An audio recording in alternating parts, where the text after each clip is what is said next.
Today we continue with our tutorials for yoga for total beginners, so it's for anybody who's never done yoga before. Today the poses are slightly more challenging, so if you're brand new, check out the link below because I have the first two videos you should start with first. My name is Noko Mabo. Welcome to my channel. Please subscribe if you are new by clicking the bottom right corner of the screen and like this video. Before we begin, I am very excited to announce my brand new masterclass. It's a free masterclass in which I break down how you can reduce stress pain naturally using a holistic method. So if you want to be notified when it comes out very soon, you have the link in the description below. Let's get started. So the first pose we're going to break down today is the plank. Okay, the plank is basically the starting point of a push-up, which can be very challenging. So what I'm going to teach you today is how to modify it so that you can still strengthen your body and maintain a good form. Let me show you the plank first. So plank, it's basically a push-up position. A lot of time people do this, they stick the butt out because it's easier on the shoulders, or they sink down and with the hips, which compresses the vertebrae, the low back. Okay, so it's not good. So from here, different ways to modify it. So I'm gonna ask you to get on your hands and knees and do it with me. Fingers spread out wide. If you tend to sink into your shoulders, it's normal at first, but you want to avoid it. So you want to start working onto those shoulders by pressing them towards the floor. And you'll feel a lot of tension here, okay? It's normal if you get tired. You can stop anytime to take a break in your child pose. And from here, I'm going to show you a modified position. So we're going to just take half a foot back or almost a foot back with both knees. And you see how my shoulders move back? We bring them forward and we drop the tailbone down. So from here, if you look at the line between my ears, shoulders, hips, and knees, should be a straight line. So you don't want to be here, you don't want to be here. Okay? So right here. So that's your modified plank. Every time you get into a yoga position or yoga class and you hear the instructor saying plank, you can get into your modified plank. Another modification is to get your forearms down, especially if it's bothering your wrist. So forearms down. Same thing, can be on your knees, but the knees should not be underneath your hips. Step one foot back with both knees, and again drop your hips, drop your tailbone. That's another modification. So this is the easiest version. And then you can also do it with the toes tucked under and knees off the floor. This would be the elbow plank. So any of those options, okay, so the full plank on your hands and feet, modified plank on your hands and knees, modified plank on your forearms and feet, modified plank on your forearms and elbows. A lot of modification. Practice them, have somebody take pictures or record yourself so you can check the alignment of your spine. That's the main thing. Moving on to another position. It's called the lizard. So this one, basically from all fours, you're going to bring one foot between your hands and scoop your foot a little bit outside, towards the outside edge of your mat, both hands inside. For some of us, it's a challenge here. Okay, you're going to feel, let me switch leg, you're going to feel the stretch right here in your hip socket or in the crease of your hips here. Now, here, that's one option, but it's not the real position. That's the modification. We want to go a bit deeper. So what I want to do is press my tailbone forward. Notice the difference. Here, I have a right angle, 90 degrees angle here, okay, between my thighs. I want to get rid of this angle by pressing the tailbone forward. And at first it may not go that far, okay, so don't worry too much about it. But that's the idea. So if your foot is too close to your knee, there's no room to do that. You have to place this foot further forward. You can always have your hands on a block. Hold it here. Once you become a bit more flexible, you can have your hands on the floor. You can have your elbows on a block. Or elbows onto the mat. That's your lizard. Let's work on the other side. Starting on all fours. Placing the other foot so your foot may get stuck here. Use your hand. Both hands on the inside. Scoop your left foot out. Option to hold it here. See if you can press this tailbone forward. Maybe you hold it here. Hands on the block. Maybe you have your hands on the mat or forearms on the block. Maybe you hold it here, or maybe you place your forearms onto the mat. Okay. So let's take a quick break into a child pose here just to relax a bit the hips and the back. And coming out of the position slowly. Next position is the lunge. So we can start in different ways. We're going to start on all fours. Same as for the lizard, we place one foot between the hands. One hand on each side of the foot. A lot of time I see this, the foot is right here. So you're straining your knee. Okay, you want your knee stack over the ankle, not in front of the big toe. So what you want to do is, if your foot gets stuck behind your knees, it happens to everybody when you start yoga. Use your hand, place your foot forward. Don't worry if the claws keep moving, just do what you need to do to protect this knee. So you can do your lunge this way, okay, that's the modified lunge with your back knee on the floor. Or you can extend your back knee. This is a lunge. And drop the hips. Sometimes we have the back foot too close. See how my hips are higher than my shoulders? So you want your back foot as far back as possible. Let's get into a down facing dog. Couple breath here.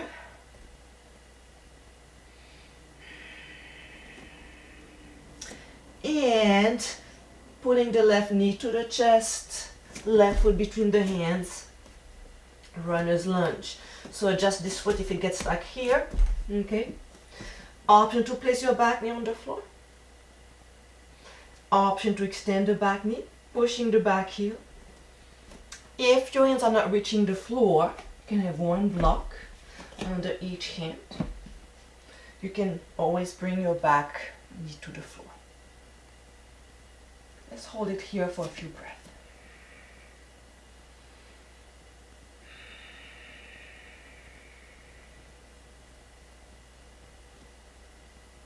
And releasing the block. Let's meet in down facing dog. Preparing for a forward fold. Okay, so we walk the feet forward. And I invite you to bend your knees, deep bend in the knees.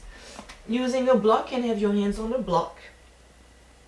When we do a forward fold, we are stretching the back of the legs and the low back. So, especially initially, you want to bend those knees to support, to allow the back to relax.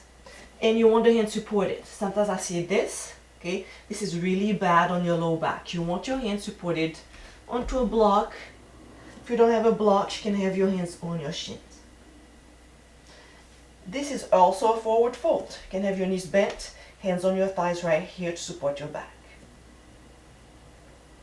If you want to extend your knees a little bit more, you can, shifting the weight slightly forward.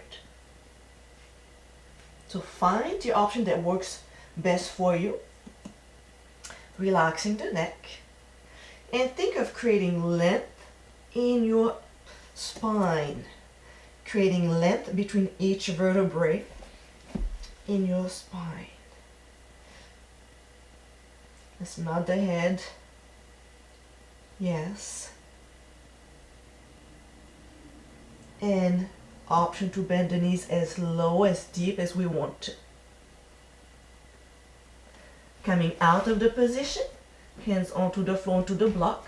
We just walk the feet back and press the knees down. Let's relax into a puppy stretch. So, puppy stretch, tailbone between the knees, pressing the chest down.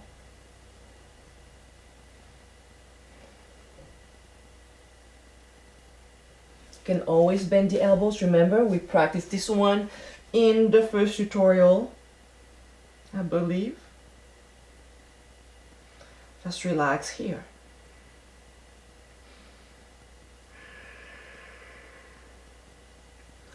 And pulling the knees forward, child pose.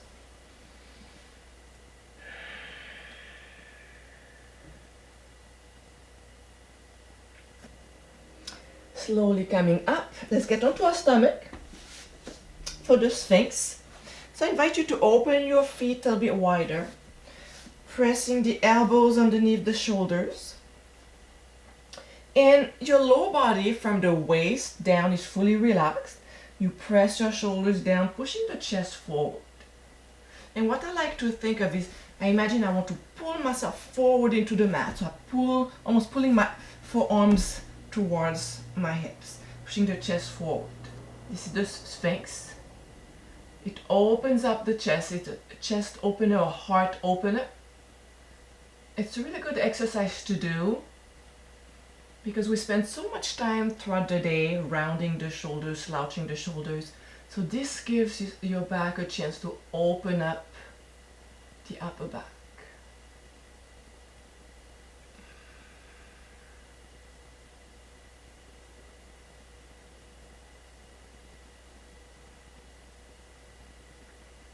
And release it. Let's do one more. It's the happy baby. So you will need a strap. So we'll call it happy baby, or sometimes you'll hear a dead bug. Main thing in this exercise is to maintain the length in the spine, because you'll see, I'll show you first. Okay, that's the happy baby basically. But a lot of times we don't have the flexibility. See how I lift my tailbone off the floor and my shoulders are around the back, just so that I can reach my feet. So I'm going to teach you how to get into it, maintaining the length of your spine. Laying on your back, finding the neutral alignment. Remember the neutral alignment of your spine. So you feel the back of the head touching the mat, shoulders touching the mat, tailbone touching the mat. But you have a tiny arch in your low back and neck.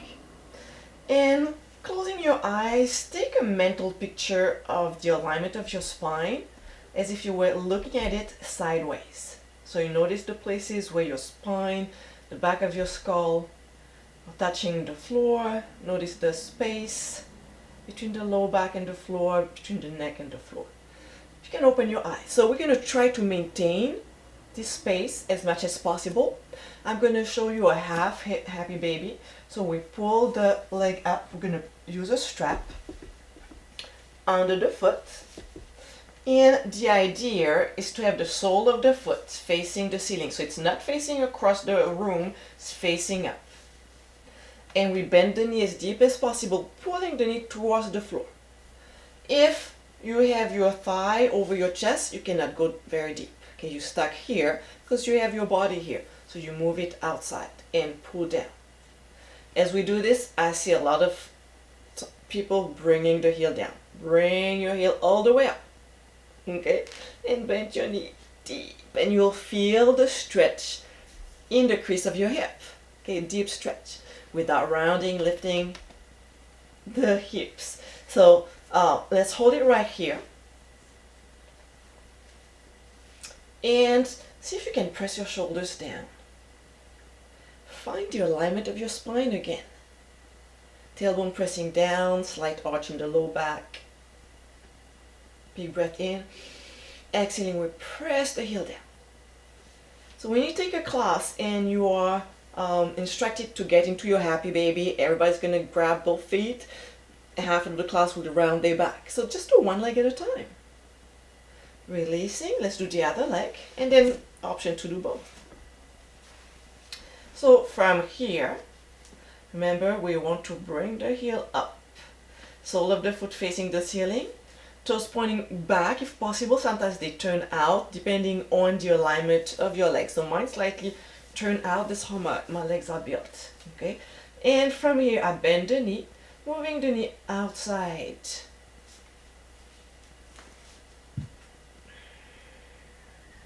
Pressing tailbone down, shoulders down. Option to grab your foot.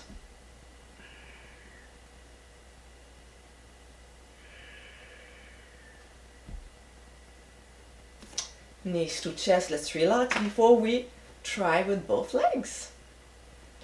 Doing with both legs, you can also modify it. So, strap under the feet. So I can start with my legs extended. I want my feet wider than my rib cage. So remember, my heels are not reaching forward. Okay, heels pointing up, toes pointing towards the back of the room. And from here, I'm going to bend my knees. Keep bending the knees. Keep bending the knees without lifting the hips. Pressing the shoulders down.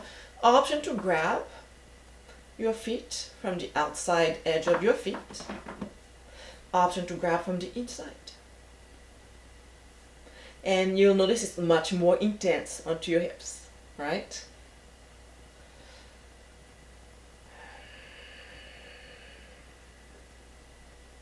So this is the happy baby or the dead bug. So go to the description below and tell me what you think of this position. Okay, where did you feel it? What was the challenge? Knees to chest. Let's rock side to side.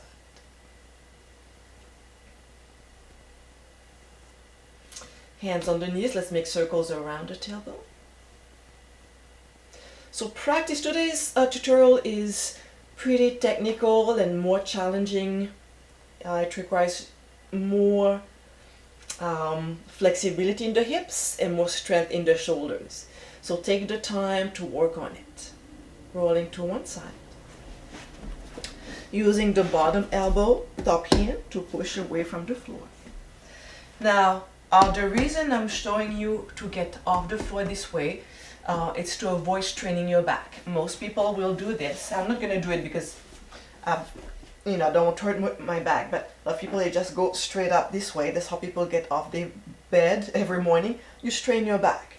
So always turn to your side. Elbow down, hand down. Use your arms to sit up. Okay, this concludes our tutorial for today.